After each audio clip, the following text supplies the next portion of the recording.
ஆடி மாசம் ஆரம்பிச்சிருச்சு அப்படின்னா பாசிட்டிவ் வைபும் ஆரம்பிச்சிருச்சுங்க.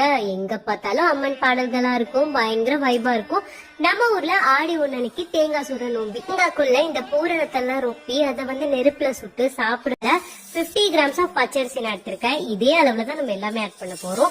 சோ பச்சரிசி வாசனை வர வரைக்கும் வதக்கி எடுத்து வச்சிடலாம். அதுக்கப்புறம் பாசி பருப்பையும் நல்லா வாசனை வர வரைக்கும் வதக்கி எடுத்து வச்சுட்டு அவுல் ஆட் பண்ணி கொஞ்சம் பொரியற வரைக்கும் அதையும் வறுத்து எடுத்து வச்சுக்கலாம். அதே அளவுல பொட்டுக்கடலையும் நல்லா வறுத்து அதையும் எடுத்து வச்சுக்கிட்டு இப்ப நம்ம எந்த கப்ல அளந்தோமோ அதுல 3/4 கப் அளவுக்கு எள்ளையும் நம்ம வறுத்து எடுத்து வச்சுக்கலாம். கருப்பெல்லு வெள்ளலி எது வேணாலும் நீங்க ஆட் பண்ணிக்கலாம். கருப்பெல்லு கூடுதல் வாசனையா இருக்கும்.